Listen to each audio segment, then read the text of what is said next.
larger kidney, and we can see the foramen is larger and triangular. The spinous is strong, short.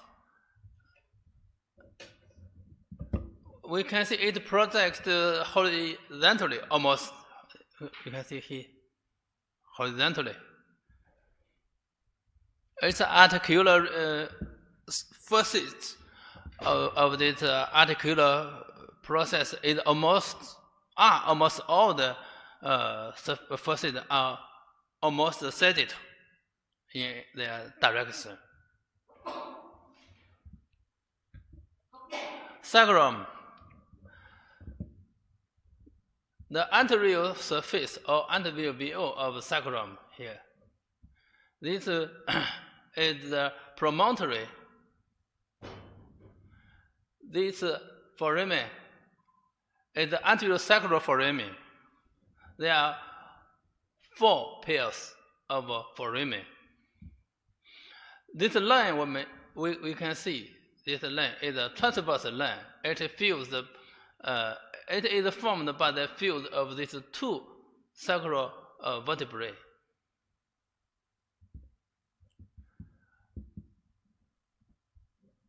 Here is the posterior surface of sacrum. Here is the middle sacral crest and the lateral sacral crest. Here also the sacral crest, lateral sacral crest. This foramen is the posterior sacral foramen, we can see. Here is the articular surface of sacrum. Here it is the articular surface connects with the hip bone. 2 hip bone and 1 sacrum connect with each other and form pelvis.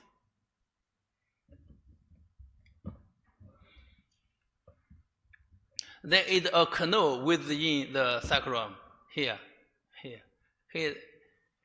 We call it sacral canal. Here is the sacral hiatus. This 2 process is the sacral canal here and here. The 2 sacral canal.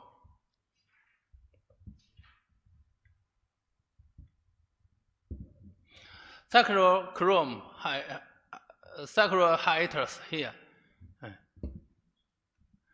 We can touch, we can palpate the canal of the sacrum, so that we can give a drug.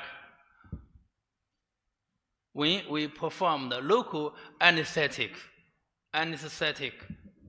we inject the drug into the sacral canal here by palpitate the location of this sacrum hiatus, so that we can inject the drug into the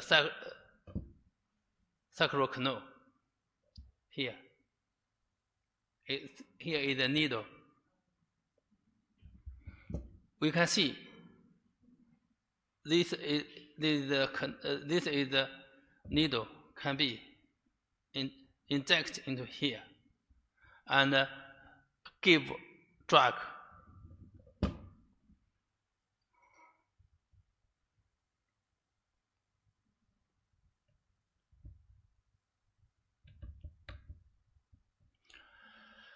Let's move on.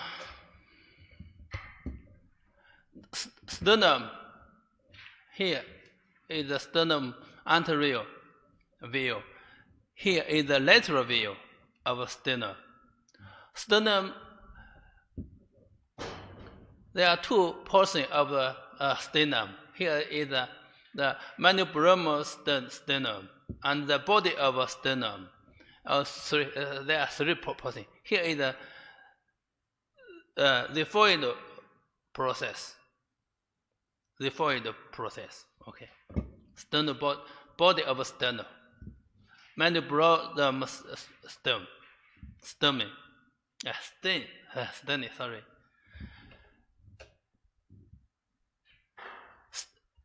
sternal angle here is the angle formed by the junction of mandibular and the body of the sternum, which is the obtuse angle.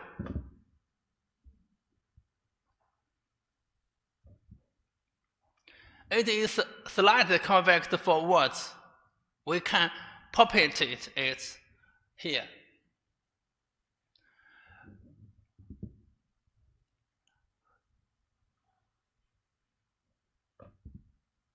It can be palpated and can be used clinically to count the ribs, because here is the second ribs connect with the second ribs. So this sternal angle can be used as a mark, so that we can count the cost cartilage. Is that clear?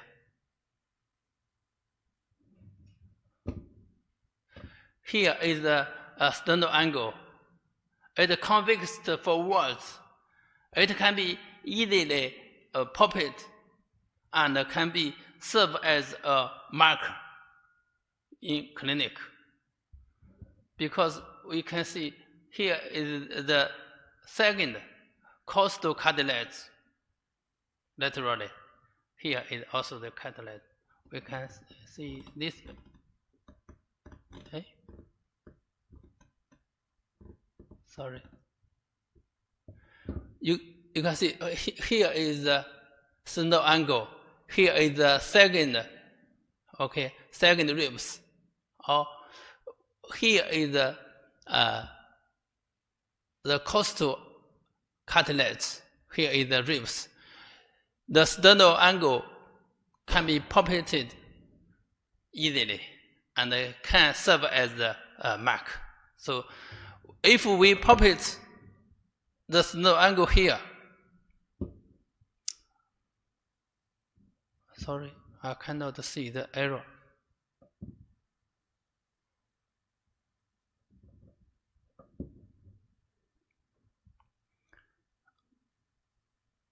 Okay. Once we palpate the sternal angle, we will know that this ribs is the second. Here, this is the third, fourth, fifth, etc. in clinic.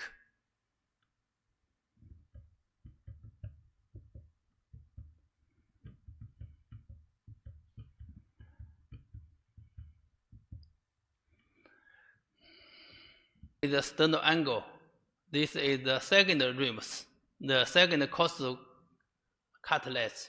Okay, this is the first, the second, the third, the fourth.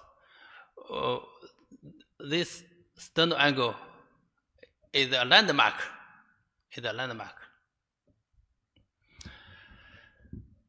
There are 7 pair of true ribs. 1, 2, 3, 4, 5, 6, 7. This is 7 pair of true ribs. We can see they can connect with the sternum anteriorly and connect with the thoracic vertebrae posteriorly. They form this thoracic cage.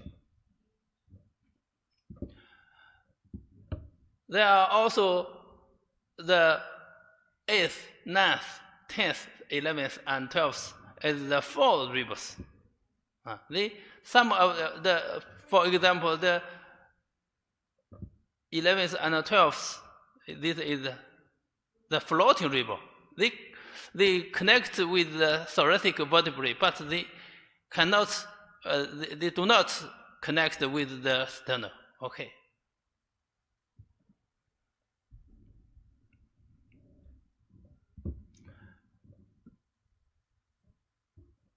Instead, here is the infrasternal angle. The characteristic of ribs, of typical ribs, we can see this is the ribs. It has a costal head costal neck, and costal tubercle. Here is the shaft of ribs. It have the angle, costal angle. We can see a groove.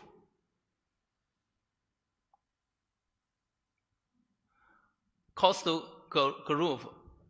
It accommodates the vessel and the nerve of this region. Here is the anterior end.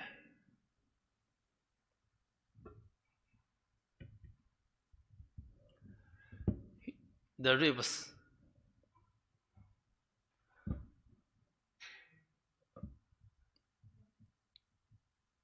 In different shapes. The first ribs here is the head, the neck, the tubercle of the first ribs. The tubercle can serve as a scalene anteriorly. It provides the attachments for scalene anteriorly. Anterior muscle we will talk about it in the future. Here is the socket for subclavian artery and vein. Here. The 11th and 12th ribs, they are like the head, neck, and the tubercle and angles.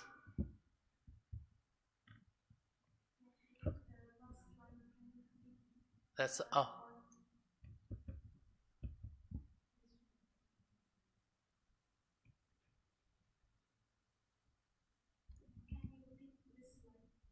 Okay. The atypical ribs. The first one ribs, we can see this is the first one. The first one ribs had a tubercle. Here is the tubercle in red, in blue. The tubercle can serve as an attachment for scalenus anterior. Scalenus anterior in the neck, we will talk about it in the future, in the muscle, myology, in the chapter of myology, we will talk about it. The tubercle of the first rib can serve as the attachment for scalenus anterior. There are also socks. There are two socks. They accommodate for the subclavian artery and the subclavian vein. This artery, this vessel passes through here. Then there are two atypical ribs, the 11th and the 12th. They belong to floating rib. Floating rib, you can see here. These two, this one and this one. This and this one. They are floating rib. They have no costal neck, have no tubercle, have no angle. They do not connect with the sternum. Is that clear? Okay. We still have some time. Any question?